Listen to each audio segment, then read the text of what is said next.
30 years ago, the red moon rose and the world fell apart, but for Luke Carson, the real terror was coming home each night to have dinner with a family that didn't exist at all. The red moon hung over Viridian Harbor like a raw wound in the night sky.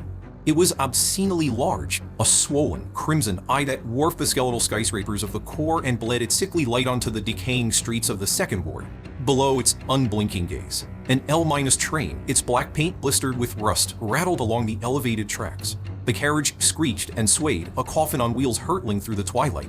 Inside, the last of the city's drones slumped in their seats under flickering fluorescent lights. They were a muted tapestry of exhaustion, airmen in a worn suit staring blankly at a newsprint tablet, a young woman with smudged makeup asleep against the grimy glass. The air was thick with the smell of damp coats and stale despair. A synthesized chime cut through the gloom. Next stop, Lunar Cross, the automated voice announced, its cheerfulness a cruel joke. Luke Carson jolted awake, the voice pulling him from a shallow, dreamless doze. Habit took over. He grabbed the worn strap of his messenger bag, the cheap canvas rough against his palm, and shuffled into the tide of bodies flowing toward the doors. He moved with the practiced anonymity of a man who spent his life trying not to be seen. He stepped out onto the platform, his worn boots echoing on the grime-minus-caked concrete. He ascended the steps to the street, emerging from the city's metallic guts into the open air. The neon signs of noodle bars and pawn shops izzled, casting garish, shifting colors on the damp pavement and the faces of the people navigating it. The street was a chaotic river of artificial light, but it couldn't wash away the sky. No matter how much color the city threw up, the red moon remained, a silent, screaming reminder of the world's true color. It had been this way for 30 years, ever since the event. Not that Luke knew any different. For him, the world had always been bleeding. He clutched his bag and cut through a narrow alley slick with rain, the stench of overflowing dumpsters clinging to the air. He entered a dilapidated tenement building, the kind designated as pre-collapse housing projects. The elevator was broken as usual. He took the stairs, the concrete steps worn smooth by generations of weary feet, and climbed to the 4th floor. Apartment 401st, he pulled out his keys and unlocked the heavy, steel-reinforced door. The hallway was silent and cold, a stark contrast to the warmth and soft light that spilled from within. From the kitchen, the rich, savory aroma of stewing meat filled the air. The rhythmic thump of a heavy cleaver striking a butcher block echoed from inside, accompanied by the hiss of a pressure cooker. His father was making dinner. In the living room, his little sister, Annie, was curled up on the threadbare sofa, a bag of chips in her lap. The flickering blue light of the television danced across her face as she watched an ancient cartoon. His mother, elegant and poised as always in a white cashmere cardigan, stood by the window, speaking softly into her phone. "You're home, Lukey." Annie looked up as he closed the door, her face breaking into a sweet, cherubic smile. "Was my Annie-girl good today?" Luke ruffled her hair, a genuine warmth spreading through his chest. "I got you that teddy bear you wanted." He handed her a small brown bear. "Oh, thank you, Lukey, I love him," she squealed, jumping up and hugging the bear tightly to her chest. "Welcome back," his mother said, glancing over her shoulder. She gave him a gentle, approving nod. "Go, sit down and rest. Dinner will be ready soon." Luke nodded and sat at the dining table. For place settings were already laid out on the worn wooden surface, complete with chopsticks and small plates of pickled greens. A bowl of rice sat at his spot, already beginning to cool. But no one else was moving to eat. His mother continued her phone conversation, her voice a placid murmur. "Listen, Brenda, I know I was in the wrong today, and I don't want you to be upset. Of course, I understand my gray sweater is a bit dated, but to say it was ugly? Yes, that's precisely why I'm calling you. You didn't say it out loud, of course, but I know you were thinking it." Her voice remained smooth, but a chilling edge crept in. No, don't misunderstand. I just think you owe me an apology. Cursing is so unbecoming of a lady, don't you think? From the kitchen, the sound of his father's chopping grew louder, more frantic. His muttered curses became audible over the hiss of the cooker. Scum, worthless trash, barging into a man's home. They all deserve to die. Damn it, there's so much of it. No matter how much I chop, it's never ascended. No matter how much I cook, it's never clean. Annie, meanwhile, sat cross-legged on the sofa, a look of intense concentration on her face.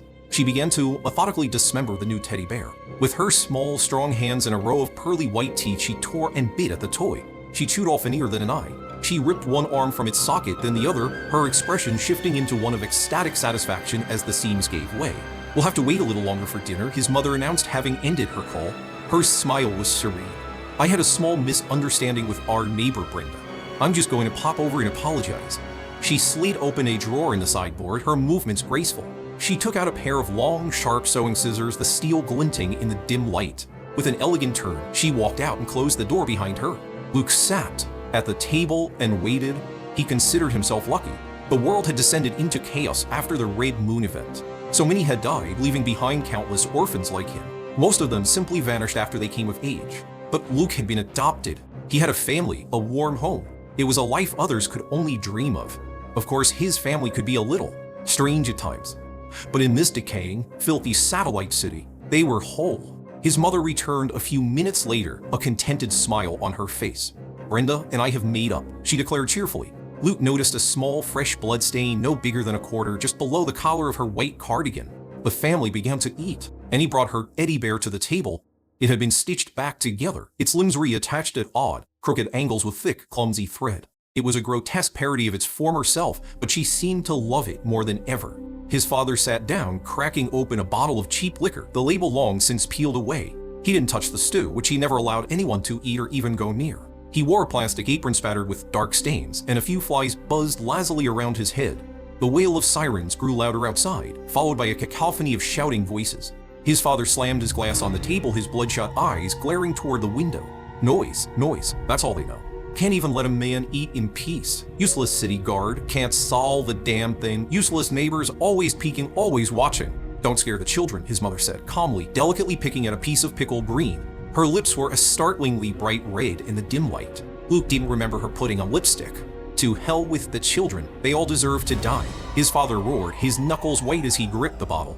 He turned his fury on his wife. "You too, you bitch, you deserve to die."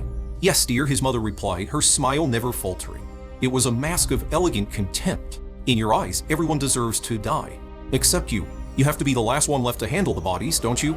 You love seeing them when they can't talk back, when they can't be better than you." "Shut up. Do you hear me? Shut up." Her words found their mark. With a guttural scream, he shattered the bottle against the wall and lunged, his hands closing around her throat. His mother let out a gurgling laugh, a sound of pure, unadulterated glee. Even as her face turned purple, her smile remained perfect. "Useless," she choked out. The first punch landed with a sickening thud. The second sent the dining table crashing over. "Daddy, don't hit Mommy," Annie shrieked, clutching her angle bear. But then her expression twisted, her terror melting into manic delight. "Fun! This is so much fun!" Laughing hysterically, she leapt from her chair. Like a spider, she scrambled up the wall and onto the ceiling. Her feet hooked around the light fixture, her body contorting at an impossible angle as she watched the violence below. With the teddy bear clamped in her teeth, she clapped her hands, a muffled, whimpering sound escaping her throat, half laugh, half sob. So much fun! Her father's rage swelled. His body seemed to expand, muscles bulging and ripping through his shirt, revealing a back covered in coarse black hair. His face distorted, his features growing larger, more bestial. He rained blow after blow down on his wife, whose face was now a bloody mess. But her voice, though weak, was still laced with that same elegant mockery. "Oh, yes, such beautiful, impotent rage." Amid the chaos, Luke sat on the overturned chair, calmly finishing his bowl of cold rice. After the Red Moon event, having a warm, loving family was a rare thing indeed, even if they had their little quirks. Across the street, in a room set up as a makeshift observation post, a woman with short minus, cropped hair and a tailored suit watched the scene through a high minus, powered telescope. But her view was different. Through the lens, she saw an empty, dilapidated apartment. Luke Carson was sitting alone on a chair eating from a bowl. There was no one else there, and yet the room around him was convulsing as if in the grip of a violent earthquake. The table and chairs were overturned. The light fixture swung wildly. Spitterbear cracks bloomed across the window panes as if struck by an unseen force. "Observer 13 Psycho in Kiddick Field is active," she said calmly. Beside her, two assistants in crisp uniforms worked furiously, one running calculations on a terminal, the other taking notes. "Does he have recruitment potential?" one asked. "What's the threat level?" asked the other. The woman shook her head. "It's unclear. Unlike other variants, he shows no early minus stage mutation patterns, no dream minus walking, no unintentional psychic plagues. He appears perfectly normal. He holds down a job. He functions. But then, this happens." From the shadows behind them, a man with an authoritative presence spoke. "Have you tried sending a dream minus weaver into his subconscious for an assessment?" "We did," the woman replied, her voice flat. "Once." She paused, turning to face him. "The dream minus weaver never came back. The office was a sterile purgatory bathed in the flat. White light of overhead panels that hummed with a maddening consistency. It was a sea of gray cubicles under a low minus hanging ceiling, the recycled air tasting of dust and quiet desperation. In this maze, men and women hunched over their terminals, their faces illuminated by the cold glow of data streams. The soft, incessant click of keyboards was the only music. Luke's cubicle was in the heart of this labyrinth, distinguished only by a small, faded banner proclaiming him Employee of the Month, an award he'd won 6 months ago. He had just finished processing the morning's workload. He leaned back, the cheap plastic of his chair groaning in protest, and pinched the bridge of his nose. To spend too long in this place was to feel the walls closing in, to feel your own soul being neatly filed away in a manila folder. "Hey, Luke, you busy?" A voice pulled him from his thoughts. It was Leo, a new hire in the department. He was young, with a sharp haircut and the kind of bright minus side, eager minus to minus please energy that hadn't yet been crushed by the corporate machine. Right now, however, his face was a mask of anxiety. "The supervisor gave me this whole batch of files to sort, but I just can't get the system to work. The deadline's in an hour," he lamented. Could you show me how you do it?" From the neighboring cubicles, Luke could feel the familiar weight of resentful stares. He heard the faint whisper of hushed comments. "Always helping the new guy.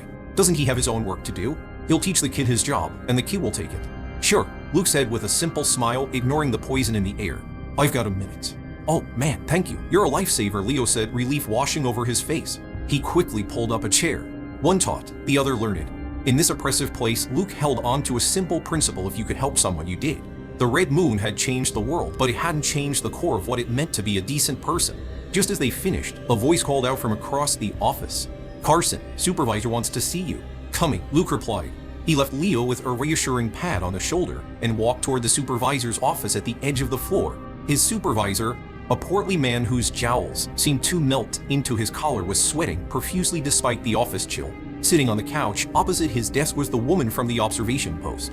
She wore a sharp, tailored suit and dark sunglasses, her short hair impeccably styled. She sat perfectly still, an island of calm in the supervisor's sea of nervous energy. "Luke," the supervisor said, his voice strained. He slid a sealed envelope across his desk.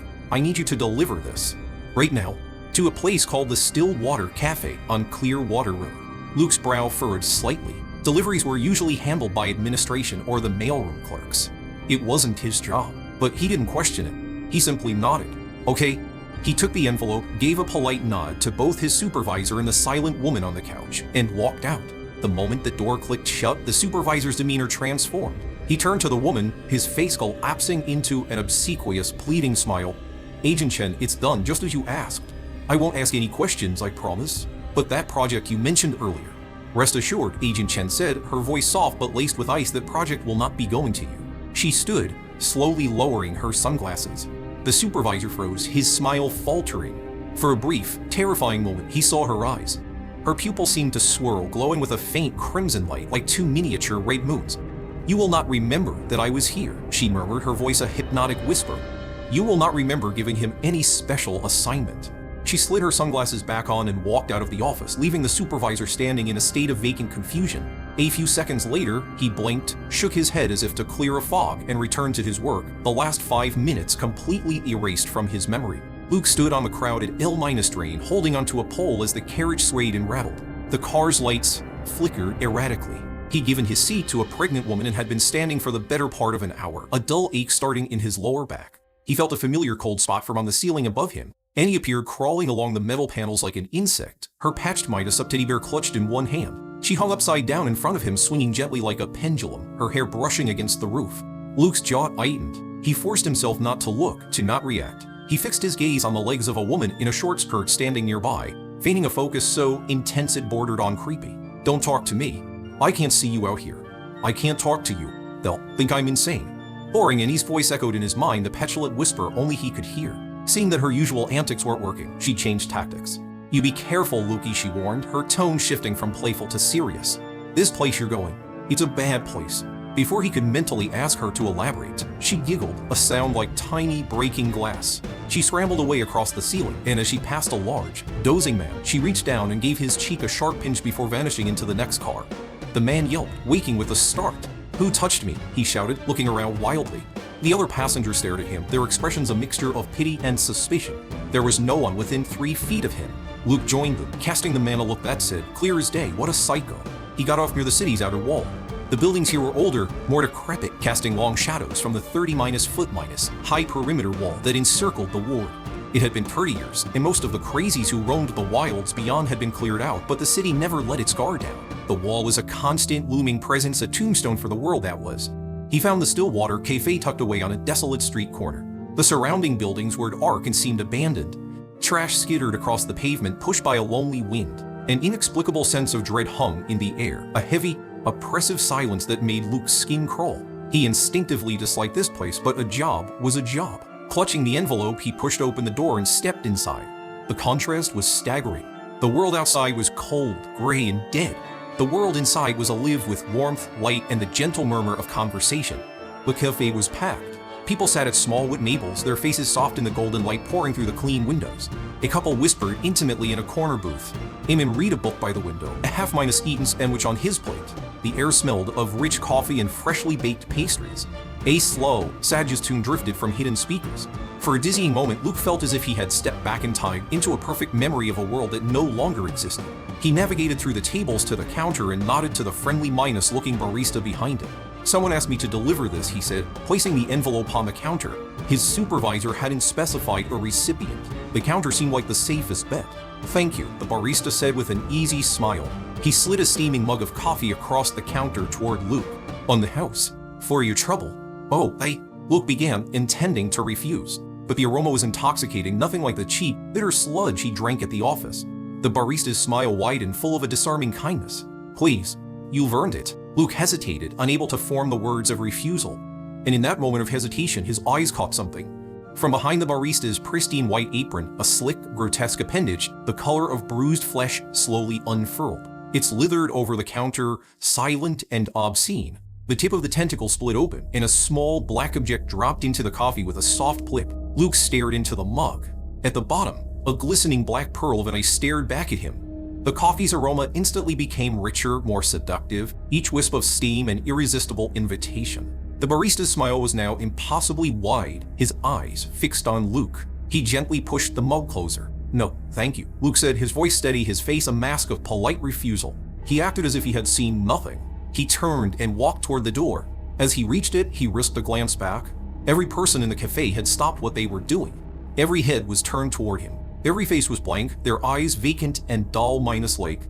They were all watching him. His blood ran cold. He turned back around, his body stiff with fear, and walked faster, breaking into a jog as he fled the horrifying silence of the Stillwater Cafe.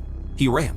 Luke did not know what he had seen in that cafe, but he knew it was a profound wrongness, a violation of the natural order. It was a glimpse into a reality that festered just beneath the surface of their broken world. The crazies outside the walls were still human, their minds twisted and mad, but their forms were familiar.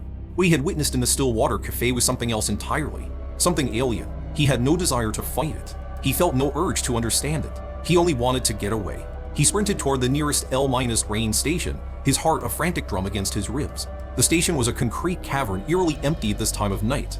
A single, elderly security guard dozed in a glass booth, oblivious. Luke collapsed onto a bench, gasping for air, the adrenaline making his hands tremble. He scanned the platform, and he was nowhere to be seen. He was alone with his fear. He would have to wait until he got home to ask her what that thing was. He knew his family knew things about the Red Moon and the monsters it spawned. A dragging sound echoed from the entrance, the slow scrape of shoes on concrete.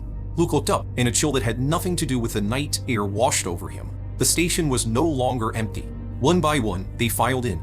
The couple from the corner booth, the man who had been reading by the window, the old woman in the faded floral dress, all the patrons from the cafe. They moved with a slow, deliberate purpose, their steps intermingled synchronized. They did not head for the tracks to wait for a train. Instead, they fanned out, surrounding him, their movements creating a silent, human cage. Luke shot to his feet, a strangled noise catching in his throat. From behind the silent crowd, a figure emerged. It was the barista, his face still stretched into that same benevolent, welcoming smile. But under the station's harsh fluorescent lights, it looked grotesque, a rictus of madness. In his hand, he held a single coffee mug, the one Luke had left behind. The barista's smile widened, stretching his lips in a way that seemed to defy anatomy. His voice was a soft, drawn out whisper that slithered through the silence. "You forgot your coffee." A primal fear seized Luke. He tried to bolt, to push his way through the human wall, but as he moved, they moved with him, a single unified organism. Their arms, once relaxed, were now stiff, their hands reaching for him. They were a forest of grasping limbs, a living trap closing in. He was shoved back, stumbling until he was pinned against the station's tiled wall. The barista glided closer, the smile never leaving his face as he held out the mug, an offering of damnation. I can't afford it," Luke stammered, the words absurd and pathetic in the face of such horror. The barista's smile twisted into something truly monstrous. Suddenly, the black, glistening eye launched itself from the mug, a living projectile arcing through the air, aimed directly at Luke's open mouth. He reacted on pure instinct, throwing his body sideways and crashing into the people beside him. He was strong and he managed to knock 2 of them down, creating a momentary gap, but the others were on him in an instant, their grip like iron. He was overwhelmed, pinned, his arms twisted painfully behind his back. Someone grabbed his jaw, prying his mouth open with relentless force. He was helpless, a prisoner watching his own violation as the terrible, living eye hovered above him, preparing to plunge into his throat. Despair washed over him, cold and absolute. And then, in the periphery of his vision, he saw her. A soft giggle echoed in his mind, and he was hanging upside down from a station side, clutching her ankle bare, swinging gently. "Help me," Luke pleaded internally, his jaw locked open. Her voice, a petulant little girl's whine, echoed back. "But Lukey, you always pretend you can't see me outside. You never talk to me." The eye descended, its tiny pupil dilating as it neared his face. It seemed to smile. A desperate, silent scream of her name formed in his mind. "Oh, all right," she sighed in his head, "but you have to promise to buy me the bestest toys." A surge of pure, desperate fury gave him a burst of strength. He had no money for toys. He had nothing. It was in that instant that he felt a small ice-minuscule hand slip into his, and he had calmed down. To the outside world, it was as if Luke Carson's body had turned to liquid smoke. One moment he was pinned, helpless. The next, his arm twisted at an angle that should have shattered bones, slipping free from his captor's grasp. His torso contorted, and he spun out of the forest of arms holding him. The ominous creature shot past his head, making a wet impact against the wall behind him. In a fluid, impossible series of movements, he broke free from the human cage and scrambled away. The crowd surged after him, a wave of bodies intent on dragging him down. There was no escape, but Luke was no longer just Luke. He weaved through them, his body bending and flexing in ways that defied physics. He was a phantom, a glitch in reality. He moved not like a man, but like a spider. He skittered sideways, his feet finding purchase on the vertical surface of the station wall, his hands slapping against the tiles as he climbed, moving parallel to the floor. He was a creature of impossible angles and terrifying grace. He was almost at the exit when the barista, who had been watching from the edge of the crowd, let his human facade fall away completely. The smile on his face froze, cracked, and then his skin split apart, revealing a writhing mass of black, tumorous flesh beneath. His body became a hollow shell, and from his back erupted a forest of massive tentacles, each as thick as a fire hydrant and covered in bony spurs and blinking malevolent eyes. A sound like splintering stone erupted as the tentacles smashed into the wall around Luke, sending chunks of concrete and tile flying. The entire station shuddered under the force of the assault, the air filled with dust and the shriek of tortured metal. But no matter how fast or furious the attack, Luke was always one step ahead. He danced across the wall and ceiling, a dervish of dodges and leaps. He twisted his body into grotesque, beautiful shapes, the tentacles always striking where he had been a split second before. It was a macabre ballet, performed under the sickly glow of the red moon. In seconds, he had crossed the entire length of the platform and was perched at the exit, freedom just a single step away. But he did not take that step. Instead, he stopped. Hanging upside down from the ceiling, he turned his head and looked back at the monster. A slow, predatory grin spread across his face.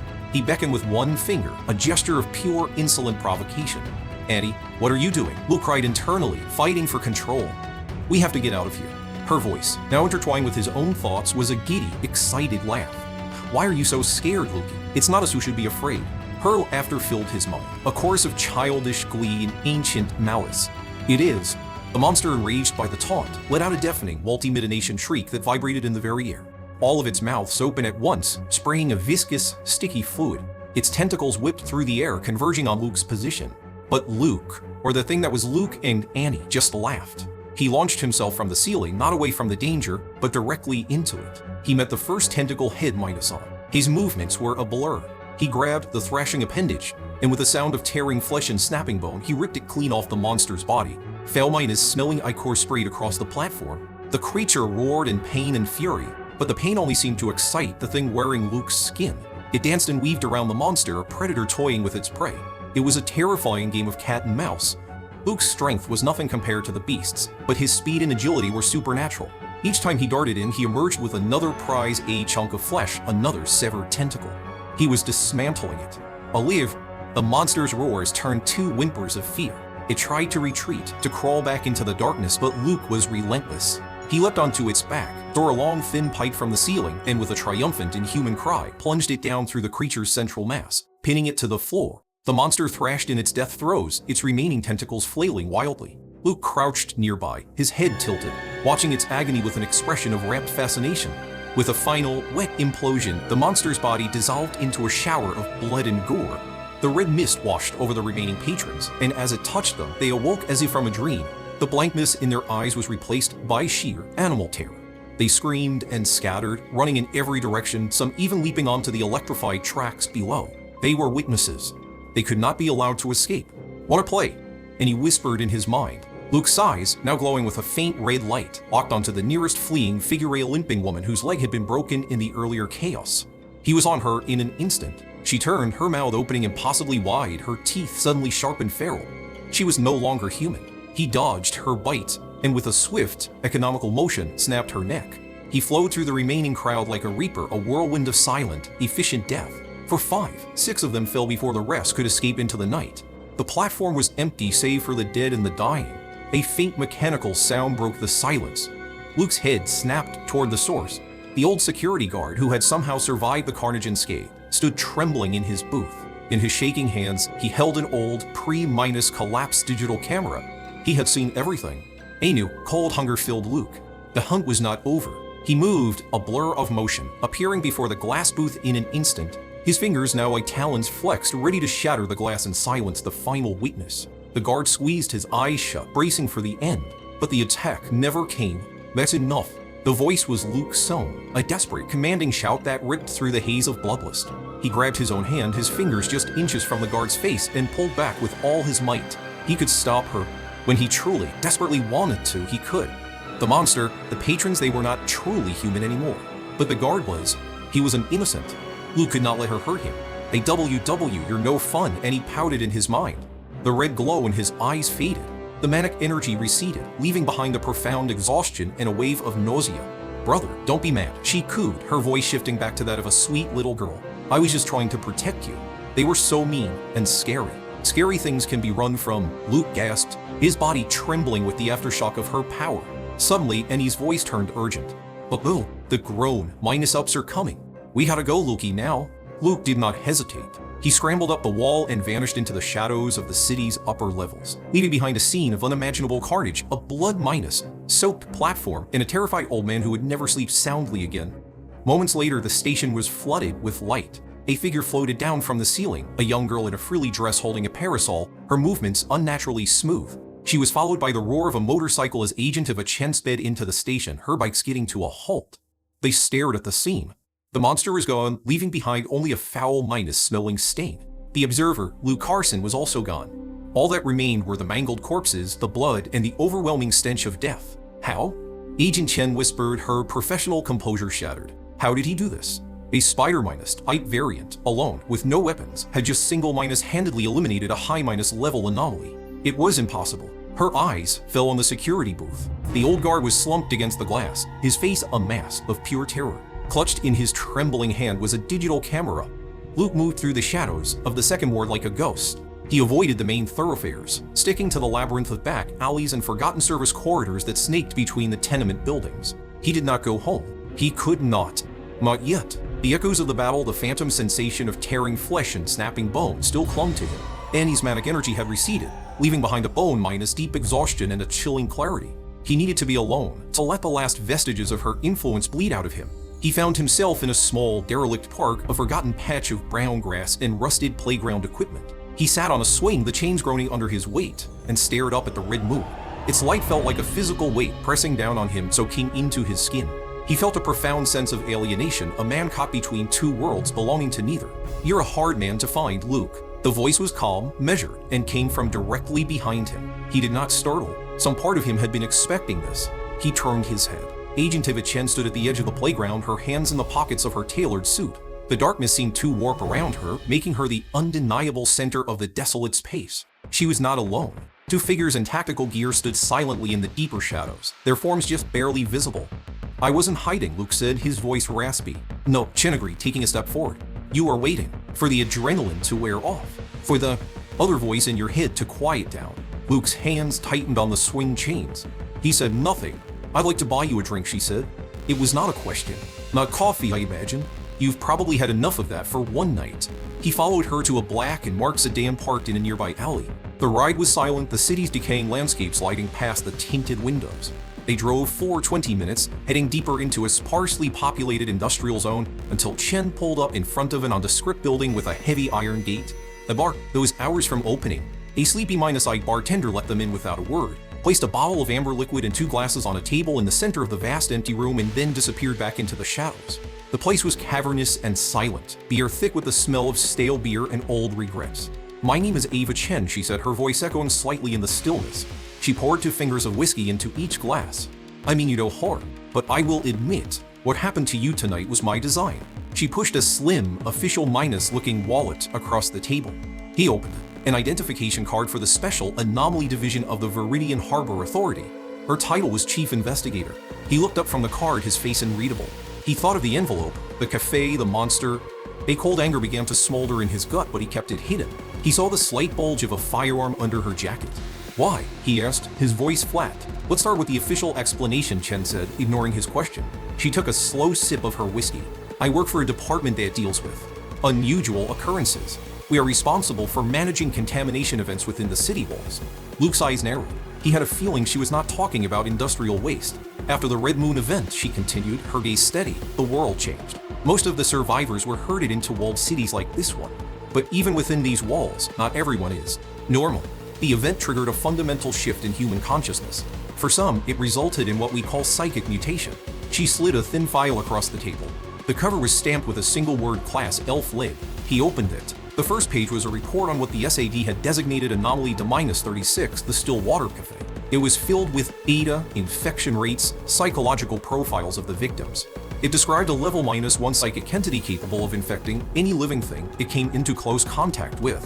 It induced a state of profound, irreversible depression, leading to self-termination within 3 to 5 days.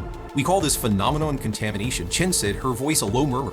"Think of it like a disease of the soul, a psychic virus. The source, the anomaly, radiates a field of influence. Anyone who enters that field is at risk. Their minds are warped, their perceptions altered. They get sick." "What kind of sick?" Luke asked, his voice barely a whisper. "The kind that makes a person lose their mind," she answered bluntly. "Some become suicidally depressed. Some become uncontrollably violent. Some lose the ability to communicate, trapped inside their own heads. The cafe anomaly, it made people sad. So sad that they chose to die rather than feel it for another second. Before tonight, it had claimed 50-2 lives. The number hung in the air between them, heavy and obscene.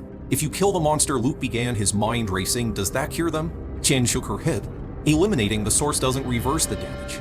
The anomaly is just the origin point. Everyone it has deeply infected also becomes a carrier, a potential new source. When you destroyed the barista, the other patrons, the deeply contaminated ones, would have scattered. If even one had escaped, the plague would have continued. The anomaly would have, in essence, survived." She paused, locking her eyes with his. "But you don't have to worry about that. We had the area completely sealed off. None of them got away."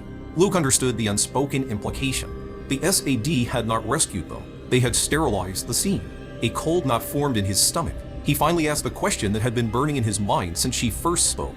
"If it was so dangerous, why send me in? Weren't you afraid I'd be contaminated?" Chen leaned forward, her expression unreadable. "You couldn't be contaminated," she said softly.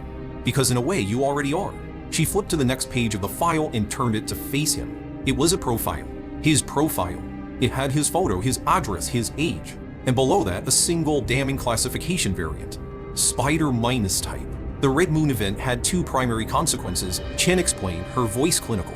The first was the creation of anomalies, like the thing in the cafe, beings who lost control of their psychic energy and now poison the world around them. The second was the creation of people like you. Variants. Individuals who mutated, but retained a degree of control. People who developed abilities. She tapped the file. Your ability falls into a category we call spider minus type. It's characterized by an unprecedented level of psychomotor control. Your mind can command your body with absolute precision down to the last muscle fiber, the last nerve ending. Before the event, the world's greatest athletes could only access about 10% of their body's potential. A high minus level spider minus type can reach 80–90%. They can move with impossible speed and grace. They can dodge bullets. They can crawl on walls. She leaned back, her gaze intense. As a variant, you are naturally resistant to low minus level contamination. You can sense anomalies in a way normal humans can't. You can survive encounters that would destroy anyone else. That's why we sent you in. It was a test. A test for what? To see if you could be controlled, Chen said without hesitation. And to see if you would lose control. Luke stared at her, the pieces clicking into place with sickening finality. They had not been testing his survival. They had been gauging his threat. The test had two possible outcomes, Chen continued. Either you would prove to be a potential asset, or you would become a new anomaly that needed to be cleaned up. The silence in the bar stretched, thick with unspoken violence. Luke thought of the agents in the shadows outside. They had not been there as backup. They had been there as his executioners. He finally broke the silence, his voice quiet but firm. There's something you don't understand. The abilities. They're not mine. Chen's eyebrow arched slightly. They belong to my sister, Luke said, his gaze unwavering. Honey, she was with me tonight. She's the one who helped me. He paused, then added, my father and my mother too. We all live together. They protect me. A flicker of something surprise, perhaps even fear, crossed Chen's face. The air in the room grew heavy, charged with a new, more dangerous tension. Her hand drifted down, resting almost casually on her side, near the concealed weapon. She had studied his file. She knew he was an orphan. She knew he lived alone. Luke, she said, her voice dangerously soft. You don't have a family. He met her gaze without flinching. You can't see them, he said, a faint, sad smile touching his lips. But I can. I talk to them. They talk to me. When I'm in danger, they keep me safe. Tell me, Agent Chen, does that mean they don't exist? The first thing Luke did with the $10,000 Chen gave him was visit the Red Moon Children's Home. It was a small, struggling orphanage in the eastern part of the ward, the only home he had ever really known before the explosion. He found Ms. Elle Reed in the small, makeshift classroom helping a group of children with their multiplication tables. She was a beacon of warmth and light in the city's gloom, her smile gentle, her eyes full of a fierce, protective love for the children under her care, even though a wheelchair had been her constant companion for 10 years. He did not announce his presence.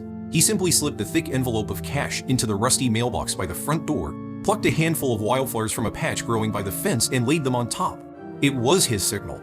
Then he turned to leave. Luke Carson, don't you dare run off. He froze, then turned to see her wheeling herself out the door, a knowing, exasperated look on her face.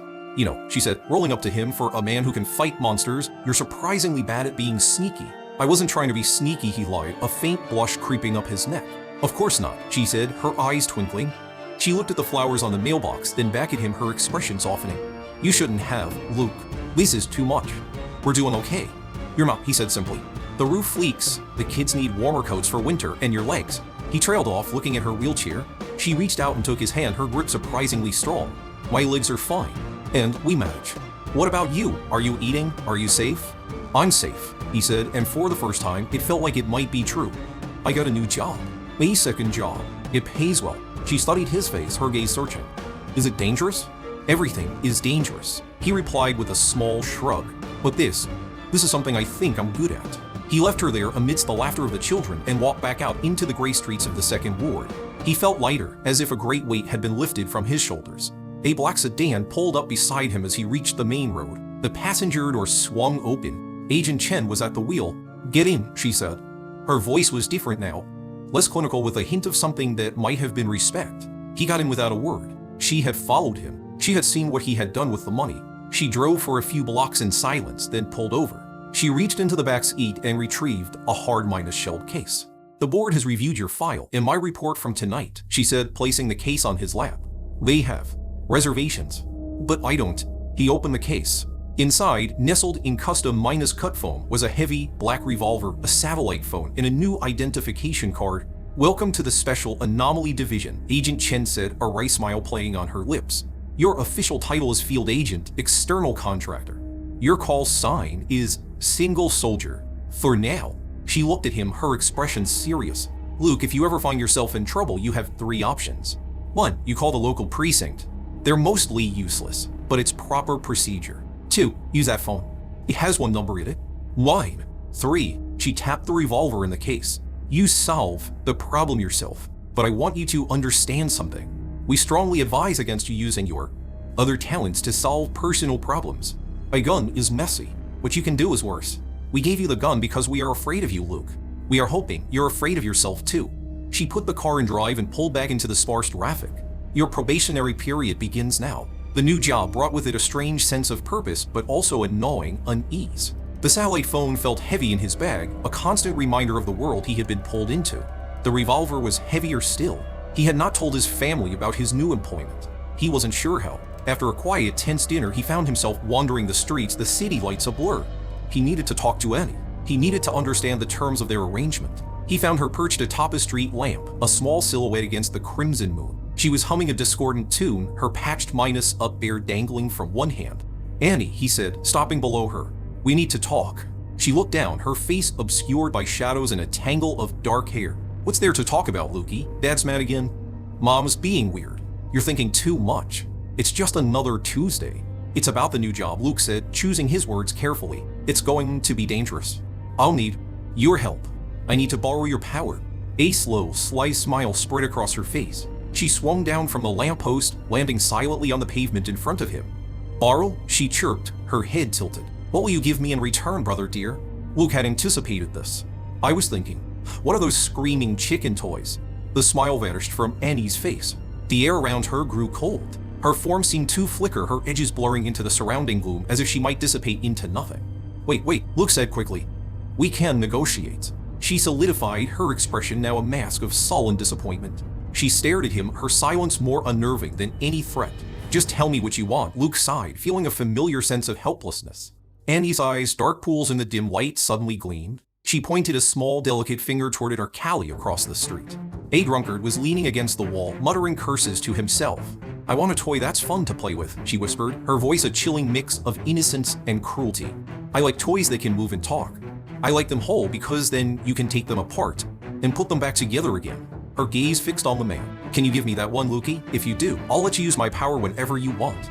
Luke's stomach turned. "We can't just hurt people, Annie," he said, his voice low. "It's against the law." Her smile returned, but this time it was brittle, tinged with an ancient pain. Then why were they allowed to hurt me? He had no answer for that. He watched as her small face seemed to fracture, the memory of a pain he could only vaguely recall twisting her features. "If you won't let me play with others," she continued, her voice dropping to a seductive whisper, "then you can be my toy for a little while." Her fingers, long and sharp, reached for him. He stood frozen, unable to refuse, unable to accept. But as her hand drew close, its low, her touch was surprisingly gentle as she traced a line down his back, her fingers lingering over a long, gnarled scar hidden beneath his shirt. "You were always a fool, Lukey," she murmured, her voice losing its edge, becoming small and fragile. "When they hurt me, you were the only one who tried to protect me."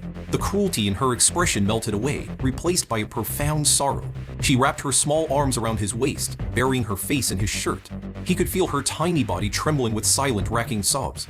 He stood there for a long time, the weight of a shared, fractured past settling over them. Finally, he gently pulled her away. "Annie," he said softly, "things are different now." She looked up, her face streaked with tears she hadn't shed. "I have a new job," he said, his voice firm with a newfound conviction. "I have money now. Real money. I can't give you the kind of toy you want, but I can buy you every other toy in the city." He pointed toward the brightly lit commercial district, a distant river of light. "Anything you want. Everything you want. We'll buy it all." Her tear-filled eyes wide and a spark of genuine childish delight cutting through the sorrow. She nodded vigorously, a real happy smile finally breaking through. He spent the next 2 hours and nearly all of his savings. He took her from one dusty, cluttered shop to the next, buying every doll, every stuffed animal, every whim-up contraption she pointed at. He ignored the strange looks from the shopkeepers as he seemingly talked to himself, his arms laden with bags. He took the mountain of toys to a derelict overpass that overlooked the city, there under the watchful eye of the red moon, and he sat in the center of her new kingdom and began to play. She twisted the heads off Barbie dolls. She pulled the button eyes from teddy bears. She swapped the limbs of wooden puppets and dismantled a talking plush toy to get at the battery inside. She worked with a focused, gleeful intensity, a tiny god of destruction creating a landscape of beautiful carnage. Luke leaned against the railing, smoking a cigarette, and watched her. He did not feel horror. He felt a strange, quiet peace. "I'm happy, Lukey," she said at last, looking up from her mountain of broken treasures. Her smile was genuine and tainted by malice. "Then you'll help me?" he asked. She stood up, her eyes shining. "You silly goose," she said, her voice full of affection. "Don't you know? You could have forced me to help you all along." "I know," Luke said quietly, "but I still had to ask." A truly radiant smile lit up her face.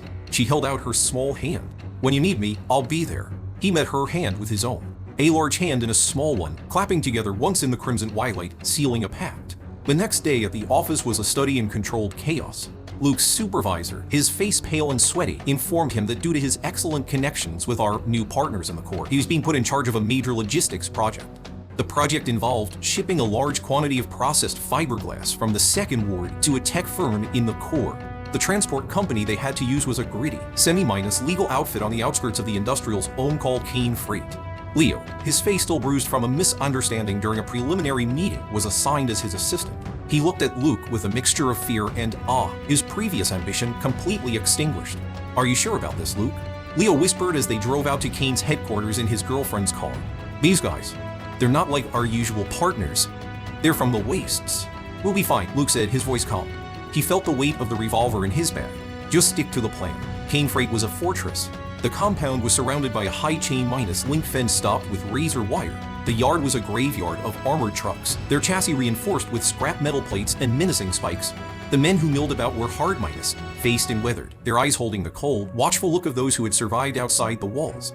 A weird young man with a half-minus shaved head lead them into a low-minus slung office building. The air inside was thick with the smell of cheap cigars and unwashed bodies. "You guys go ahead and talk to the manager," Luke said to Leo and his terrified girlfriend. "I'm going to inspect the fleet." He walked the yard, his hands in his pockets, projecting an air of casual confidence he did not feel. He was here to find out if the 7 recent homicides connected to this company were simple murders or something more. He needed to determine if this was a job for the city guard or a job for him. He was examining the dark, dried stains on the undercarriage of a truck when he heard shouting from the office. It was followed by a woman's scream. He walked calmly toward the sound. Inside, a group of Kane's men were kicking Leo, who was curled up in a ball on the floor. A woman with a cruel smile was holding Leo's girlfriend by the hair, slapping her methodically across the face. "You think you can come in here and label us?" A man with a jagged scar across his face snarled. "We'll risk our lives out there, so you city rats can haggle over a few bucks?" Luke stepped into the doorway, pulling his messenger bag around to his front. "Is there a problem here?" he asked, his voice even. The scar-minus-faced man turned, a contemptuous sneer on his lips. "You the boss of these two, Luke the manager?" He spat on the floor. "We're done talking. You sign the contract at our price or we feed all 3 of you to the crazies." The men surrounding him laughed, their hands drifting to the makeshift weapons tucked into their belt spikes, wrenches, sharpened pieces of rebar. Luke sighed. "The contract can't be signed like this," he said, his voice full of regret. "Looks like the manager's got a thick skull," the man chuckled, taking a step forward. Luke unzipped his bag. He reached inside and pulled out the revolver. He did not raise it. He simply held it, the heavy black metal a stark contrast to his pale hand. The laughter in the room died. The men froze, their eyes wide with disbelief. Even Leo and his girlfriend stared, momentarily forgetting their pain. Guns were a rare and terrible sight inside the city walls. Then, a nervous titter broke the silence, followed by a wave of derisive laughter. "A gun?" the scar-minus-faced man scoffed. "You really think that thing works, city boy? Where'd you get it, a museum?" "It's probably a toy," another one sneered, pulling a rusty tire iron from his belt. A weary man at the back of the group saw his chance. With a feral glint in his eye, he lunged, a sharpened screwdriver held like a dagger, aiming for Luke's back. Luke did not seem to notice, but just as the man was about to strike, he moved. It was not a turn, but a fluid, instantaneous pivot. The revolver came up. The sound of the gunshot was deafening in the enclosed space. The weary man screamed, a high, thin sound of agony, and collapsed to the floor, clutching his thigh where blood was already pooling. The room fell into a dead, ringing silence. Everyone stared at Luke, their faces a mixture of shock and terror. He had not just had a gun, he had used it, without hesitation. In their world, it made him something more than a man. It made him a monster. Luke raised the gun again, the barrel now aimed directly at the woman who had been slapping Leo's girlfriend. "My gun is very serious," he said, his voice quiet but carrying the weight of absolute authority. "And I believe we were discussing a contract. A fair one." A figure appeared in the doorway behind the stunned crowd. He was a tall man with a grizzled beard and the weary, dangerous eyes of a wolf. He wore a faded red beret and a dusty combat jacket. "I've had guns pulled on me to close a deal before," the man said, his voice a low rumble. "But I do believe this is the first time someone's pulled a gun on my wife to negotiate one." He looked past his men, his gaze settling on Luke. A slow, strange smile spread across his face. "You must be Kane," Luke said, not lowering the gun. "That's me," the man said, nodding. "The deal's on. My people will talk to your people." He gestured with his head toward an inner office. "You and me. We need to have a different kind of conversation." The new job brought with it a strange sense of purpose, but also a gnawing unease. The satellite phone felt heavy in his bag, a constant reminder of the world he had been pulled into. The revolver was heavier still. He had not told his family about his new employment. He wasn't sure how.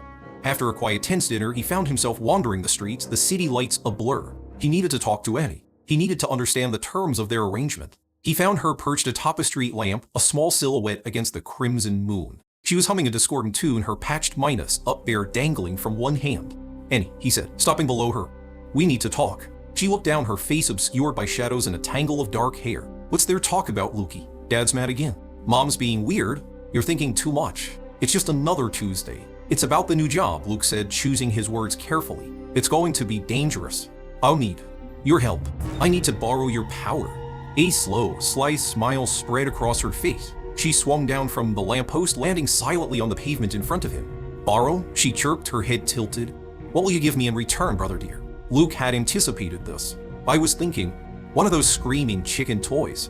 The smile vanished from Annie's face. The air around her grew cold. Her form seemed to flicker, her edges blurring into the surrounding gloom as if she might dissipate into nothing. Wait, Luke said quickly. We can negotiate. She solidified, her expression now a mask of soul and disappointment. She stared at him, her silence more unnerving than any threat. Just tell me what you want, Luke sighed, feeling a familiar sense of helplessness. Annie's eyes, dark pools in the dim light, suddenly gleamed. She pointed a small, delicate finger toward her colleague across the street. A drunkard was leaning against the wall, muttering curses to himself. I want a toy that's fun to play with, she whispered, her voice a chilling mix of innocence and cruelty. I like toys that can move and talk. I like them whole because then you can take them apart and put them back together again. Her gaze fixed on the man. Can you give me that one, Lukey? If you do, I'll let you use my power whenever you want. Luke's stomach churned. We can't just hurt people, Annie, he said, his voice low. It's against the law. Her smile returned, but this time it was brittle, tinged with an ancient pain. Then, why were they allowed to hurt me? He had no answer for that. He watched as her small face seemed to fracture, the memory of a pain he could only vaguely recall twisting her features. If you won't let me play with others, she continued, her voice dropping to a seductive whisper, then you can be my toy for a little while. Her fingers, long and sharp, reached for him. He stood frozen, unable to refuse, unable to accept. But as her hand drew close, its load. Her touch was surprisingly gentle as she traced a line down his back, her fingers lingering over a long, gnarled scar hidden beneath his shirt. You are always a fool, Lukey, she murmured, her voice losing its edge, becoming small and fragile. When they hurt me, you were the only one who tried to protect me. The cruelty in her expression melted away, replaced by a profound sorrow. She wrapped her small arms around his waist, burying her face in his shirt. He could feel her tiny body trembling with silent, racking sobs. He stood there for a long time, the weight of a shared, fractured past settling over them. Finally, he gently pulled her away. Annie, he said softly, things are different now. She looked up, her face streaked with tears she hadn't shed. I have a new job, he said, his voice firm with a newfound conviction. I have money now, real money. I can't give you the kind of toy you want, but I can buy you every other toy in the city. He pointed toward the brightly lit commercial district, a distant river of light. Anything you want, everything you want, we'll buy it all. Her tear-filled eyes wide, in a spark of genuine childish delight cutting through the sorrow. She nodded vigorously, a real, happy smile finally breaking through. He spent the next 2 hours and nearly all of his savings. He took her from one dusty, cluttered shop to the next, buying every doll, every stuffed animal, every whim-up contraption she pointed at. He ignored the strange looks from the shopkeepers as he seemingly talked to himself, his arms laden with bags. He took the mountain of toys to a derelict overpass that overlooked the city. There, under the watchful eye of the Red Moon, Annie sat in the center of her new kingdom and began to play. She twisted the heads off Barbie dolls. She pulled the butt and eyes from teddy bears. She swapped the limbs of wooden puppets and dismantled a talking plush toy to get at the battery inside. She worked with a focused, gleeful intensity, a tiny god of destruction creating a landscape of beautiful carnage. Luke leaned against the railing, smoking a cigarette, and watched her. He did not feel horror. He felt a strange, quiet peace. I'm happy, Lukey, she said at last, looking up from her mountain of broken treasures. Her smile was genuine and tainted by malice. Then you'll help me? He asked. She stood up, her eyes shining. You silly goose, she said, her voice full of affection. Don't you know, you could have forced me to help you all along. I know, Luke said quietly, but we still had to ask. A truly radiant smile lit up her face. She held out her small hand. When you need me, I'll be there. He met her hand with his own, a large hand and a small one, clapping together once in the crimson twilight, sealing a pact. Kane's inner office was a stark contrast to the chaos outside. It was sparsely furnished with a heavy wooden desk, a well-stocked bar, and a large, cracked leather sofa. The air smelled of whiskey and ozone. Kane gestured for Luke to sit, then poured himself a generous drink. He did not offer one to Luke. People who carry guns like you do inside the walls are one of two things, Kane said. His voice a low growl. He took a long swallow of his drink, his eyes never leaving Luke's. Either they're stupid or they're someone else's problem. You don't strike me as stupid. So, whose problem are you? I'm here to investigate a problem, Luke countered, deciding that directness was the only language this man would understand. Your problem. It involves several recent, unsolved homicides. Kane's hand, which had been steady, trembled slightly. He set his glass down on the desk with a heavy thud. The weary, dangerous look in his eyes was replaced by a flicker of raw, primal fear. "So you're one of them," he whispered, his voice hoarse. I knew it. I knew this wasn't just bad luck. He began to pace the room like a caged animal, his large frame filling the small space. It started 2 weeks ago. He began, not waiting for Luke to ask. A deal gone bad. A low-minus-life dealer named Trevor. He came to the meet alone, high on his own supply. It was an invitation to get robbed. And I'm not one to turn down an invitation. He glanced at Luke, a flicker of his old menace returning. I put a bullet in his head, took his product, and dumped his body in the wastes for the dogs to clean up. End of story. Or it should have been. He took another long drink. The next day, a woman shows up here. A total stranger. She walks right up to me and says her name is Trevor. Says I owe her for the product and for my life. I thought she was crazy, maybe Trevor's girlfriend trying a stupid shakedown. So I got rid of her too. Pour her into the foundation of the new way station out back. He paused, his breathing growing heavy. But it felt wrong. I had my guys check her out. Her name was Wendy, a factory worker from the South Ward. No connection to Trevor. None. Then it got worse. 2 days after that, 2 more people show up. An old man and a teenage kid. One says he's Trevor. The other says she's Wendy. They attacked my men on sight, screaming about revenge. We put them down. For days after that, 4 more people came. Straight to my home in the middle of the night. 4 strangers. And they all knew. One was Trevor, one was Wendy, and the other 2 were the old man and the kid we just killed. It was like a goddamn plague. Kane stopped pacing and stared at Luke, his eyes wide with a terror that transcended his hard and exterior. What the hell is happening to me? Where are the last 4? Luke asked, his voice quiet. Kane's face darkened. Come with me. He led Luke out the back of the office building to a desolate, we minus choked area behind the main compound. He stopped before a deep concrete minus-lined pit covered by a heavy iron grate. The stench of decay that rose from it was overwhelming. I didn't kill the last 4, Kane said, his voice strained. I locked them in here to find out who sent them. But they went crazy. They started eating each other. I heard the sounds for a whole day. When it stopped, I shot what was left of them. Luke peered into the darkness. He could see the glint of chains bolted to the floor and dark, unit and fightable shapes scattered across the bottom. This isn't a normal haunting, is it? Kane asked, his voice barely a whisper. This is something else. Something from the Red Moon. Yes, Luke said. He pulled out the satellite phone. And it's not going to stop. Tomorrow, there will be 8 of them. The Special Anomaly Division moved with terrifying efficiency. Within an hour, the area around Kane Freight was under a silent quarantine. An SAD investigation team, led by a stoic, bearded man named Harris, met Luke at the scene. They were equipped with strange, esoteric devices that hummed and clicked in the crimson twilight. Following Kane's directions, they first swept the desolate industrial park where he had killed Trevor.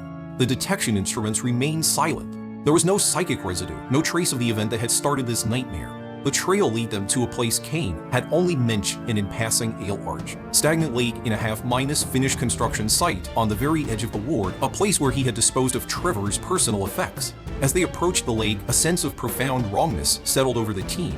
The air grew heavy, and the light of the red moon seemed to pool on the water's surface, turning it the color of blood. Lukey, a voice whispered in his mind. There's something fun in there. Honey, she was perched on the rusted frame of an abandoned crane, her small legs swinging, her gaze fixed on the center of the lake. Luke gave a subtle nod to Harris, who ordered his team to begin a perimeter scan. The instruments, which had been silent before, now began to emit a low, anxious hum. We have a psychic energy reading, Harris reported into his comms, his voice tight. Faint, but it's here. Luke walked to the water's edge, his eyes scanning the murky depths. The surface was unnaturally still. As he stared, he saw a flicker of movement. A small fish, a common carp, swam near the shore. Its top turned, and its small black eye seemed to fix on him. Then its mouth opened, and a voice, thin and reedy, echoed in his mind. Kane killed me. Make him pay. Another fish swam up beside it. He killed me. I want revenge. Soon, the shallows were teeming with them. Dozens, then hundreds of fish, all staring, their mouths opening and closing in a silent, horrifying chorus that screamed inside Luke's head. The psychic pressure was immense, a wave of pure, undiluted hatred. The SAD team stumbled back, their hands flying to their heads as the psychicus alt hit them. Their instruments shrieked, the needles jumping into the red. Anomaly confirmed. Harris yelled, his voice strained with pain. It's a high-minus level event. The water in the center of the lake began to bubble as if boiling. The ground trembled. With a great, sucking sound, the surface of the lake erupted.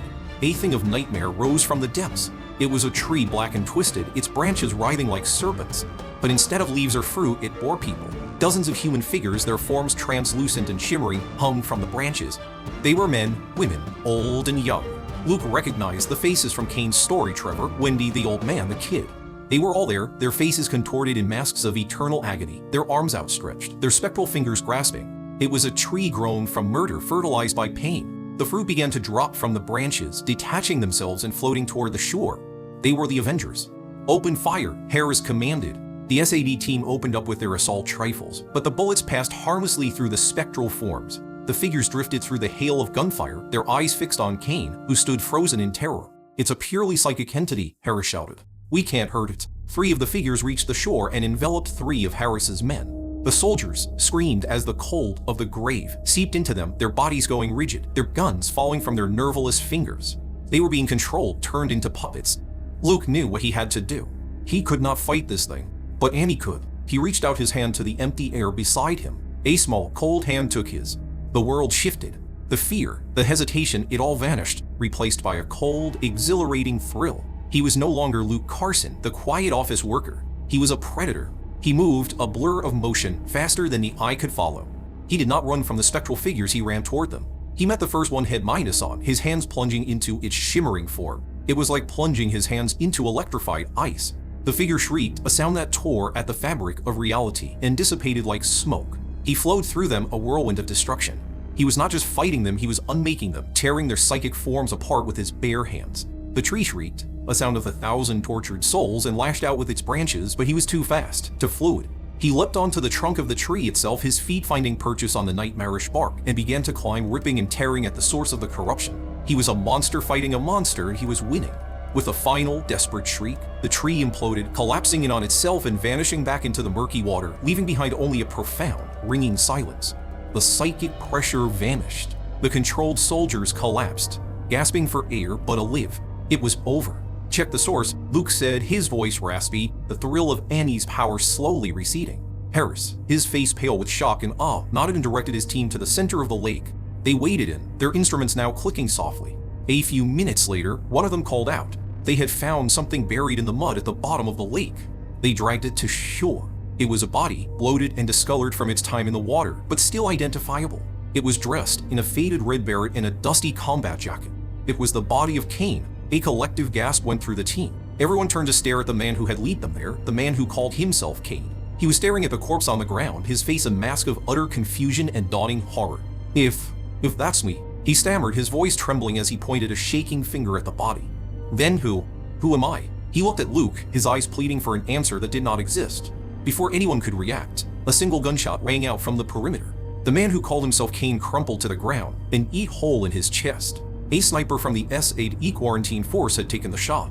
As they watched in stunned silence, a horrifying transformation took place.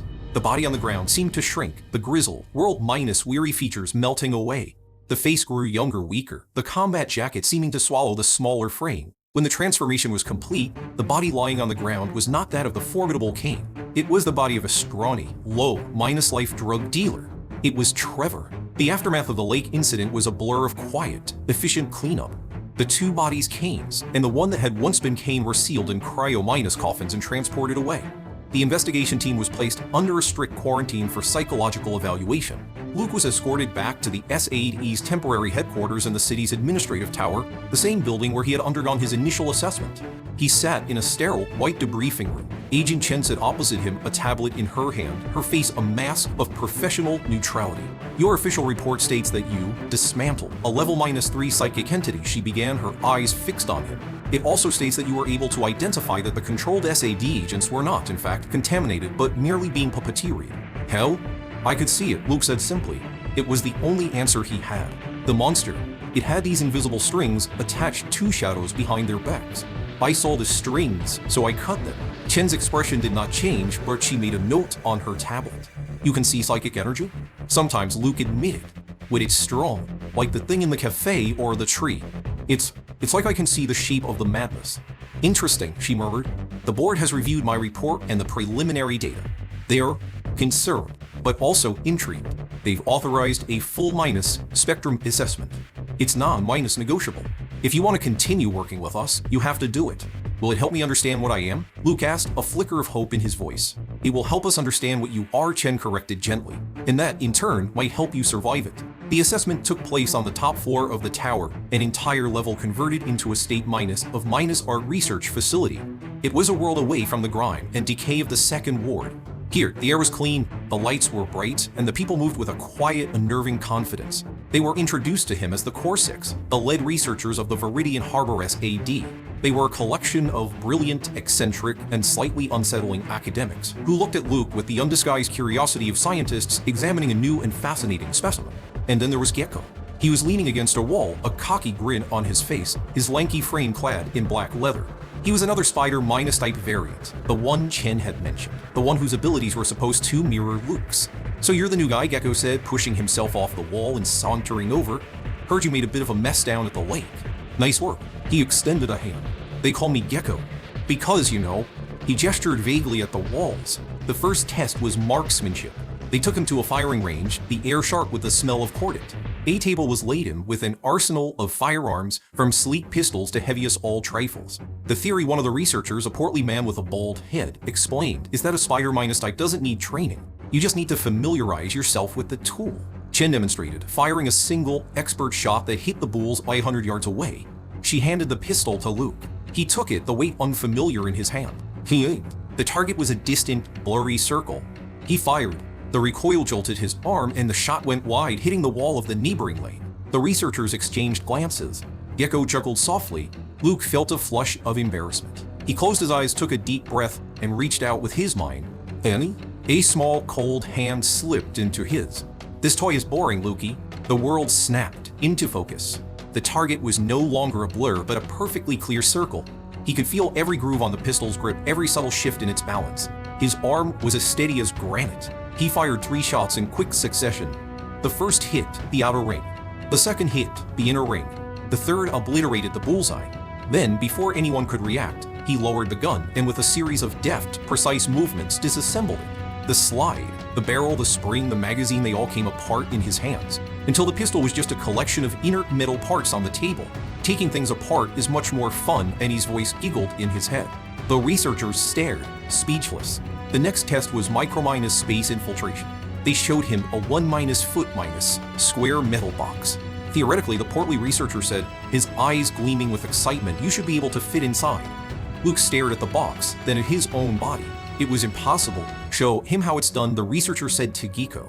With a shrug, Gecko began to move. His body seemed to lose its rigidity, his bones turning to rubber. He folded himself in half, then in half again, his limbs contorting at sickening angles until, with a final, soft grunt, he poured himself into the box and pulled the lid shut. A moment later, the lid opened, and he unfolded himself, grinning. Luke knew he couldn't do it, but Annie's voice whispered in his ear. "Remember when Dad was angry, Lukey? Remember the air vent?" He took a breath and let her guide him. He felt his bones soften, his joints unlock. His body became a puzzle, and she knew the solution. He folded, twisted, and compressed, a profound sense of dislocation washing over him as he somehow impossibly fit himself into the tiny, dark space. The final test was a psychological evaluation.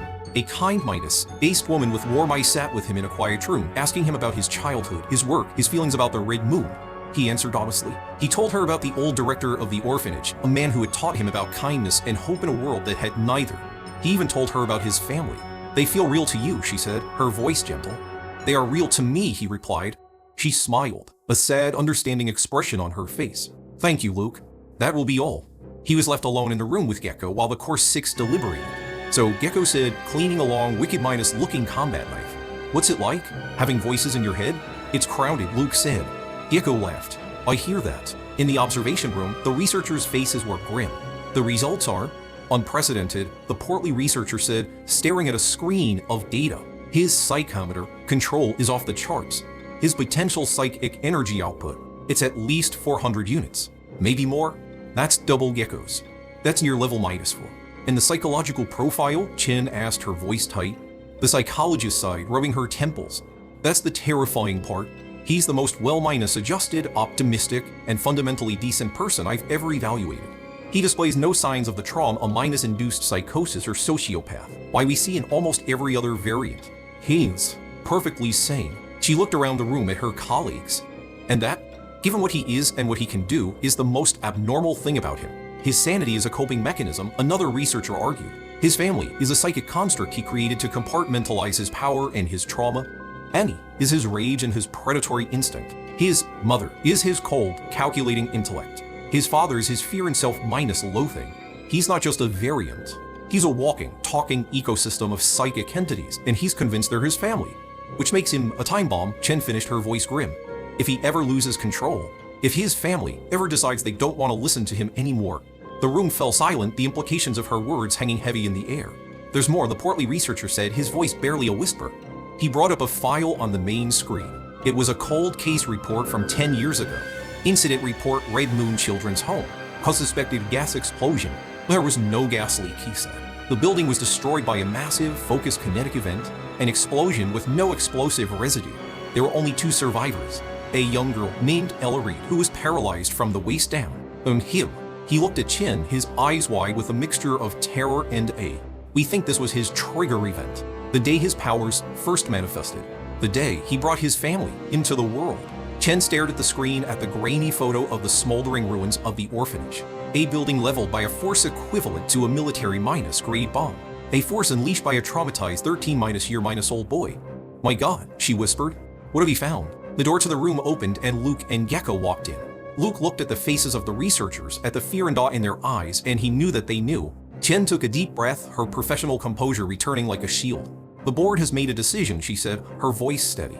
Your potential is too great to ignore, and your risk profile is too high to leave you unguided. We're formally inducting you into the program. She looked at Gecko, then back at Luke. Gecko will be your partner and field trainer. He'll teach you the ropes.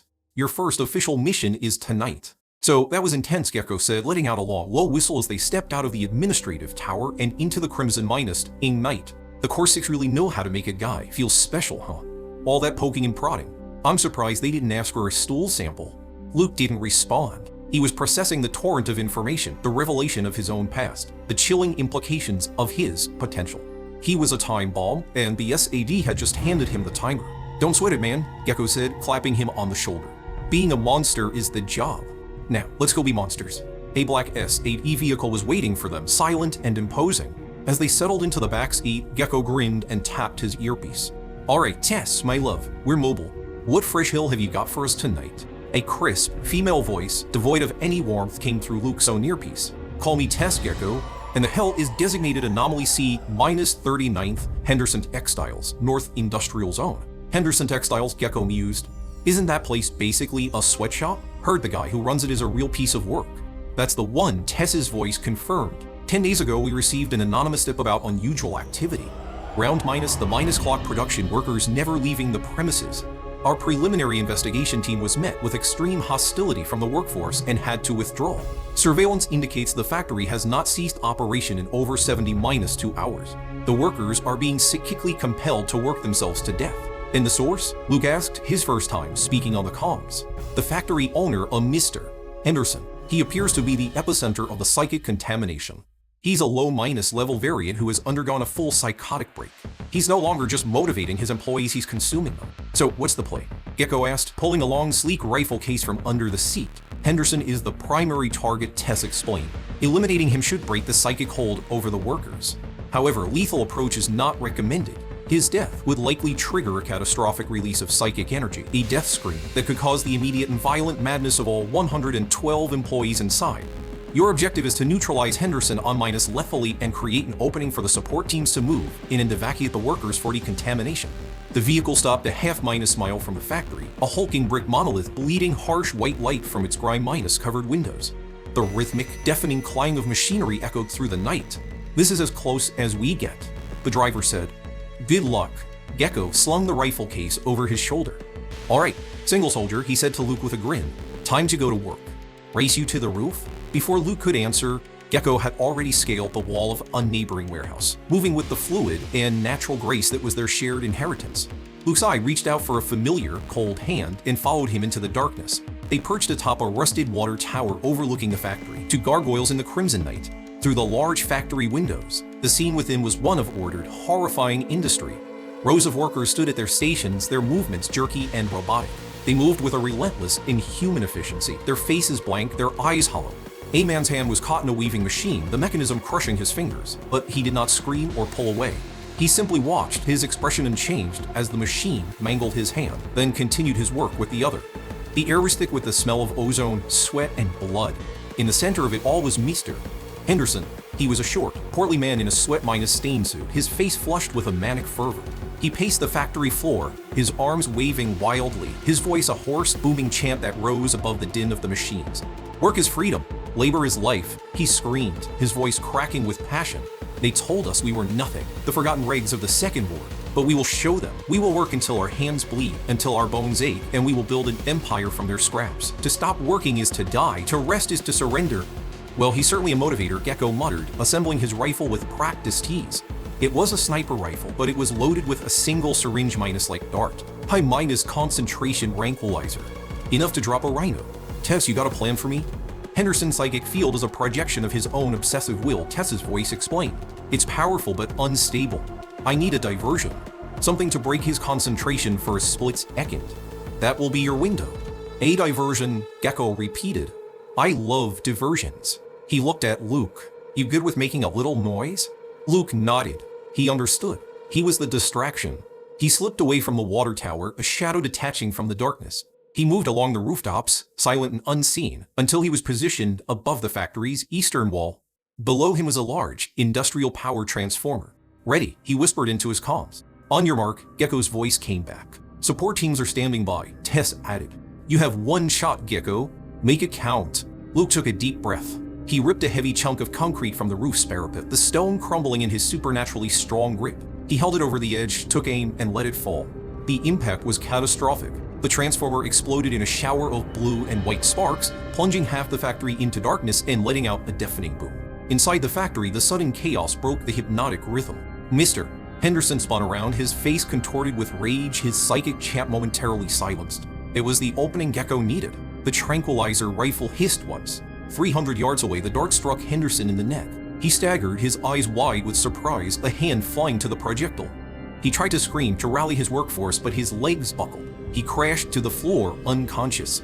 For a moment, there was silence. The workers stood frozen, their heads slowly turning from the broken transformer to their fallen leader, their expressions blank and confused. The psychic spell was broken. Target neutralized, Gecko reported, a triumphant grin in his voice. Mission accomplished. Let's call it a night. I'm buying the first round. He was cut off by a small, soft voice that seemed to come from everywhere at once. Why did you stop working? Luke and Gecko froze. In the center of the factory floor, standing over the unconscious body of her father, was a little girl. She was no older than 8, dressed in a simple red dress, her dark hair in pigtails. In her arms, she clutched a handmade doll. She looked solid, real, and utterly out of place. Daddy says you have to work. The little girl said, her head tilted, a sweet, innocent smile on her face. Daddy says people who don't work have to be punished. As she spoke, the blank expressions on the workers' faces began to change. The confusion melted away, replaced by a cold, unified rage. One by one, they turned their heads, their dead eyes fixing on Luke and Gecko. They began to pick up tools, heavy wrenches, sharp-edged cutting shears, metal pipes. Tess, Gecko said, his voice a low, urgent whisper. We have a problem. There's a secondary anomaly. Hey, little girl. A rustle of frantic typing came over the comms.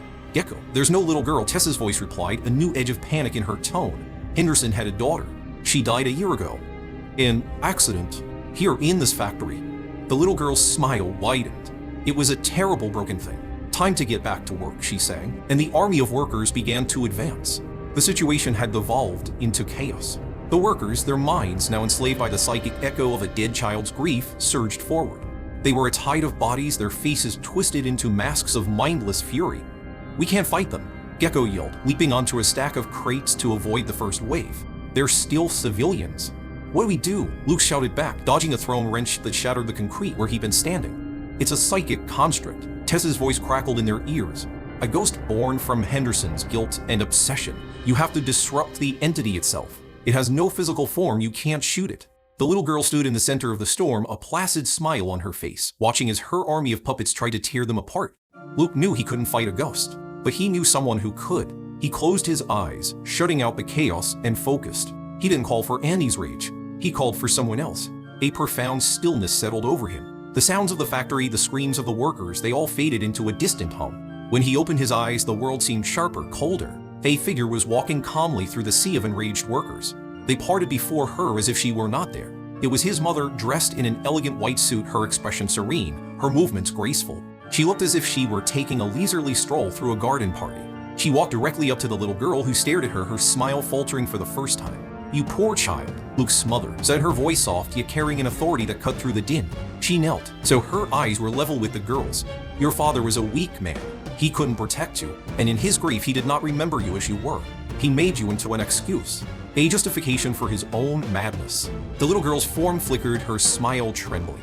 The workers around them faltered in their attack, their movements growing sluggish. "He doesn't love you," the mother continued, her voice devoid of malice, a statement of pure cold fact. "He loves the idea of you, the idea that your death had a purpose, that it fueled his ambition.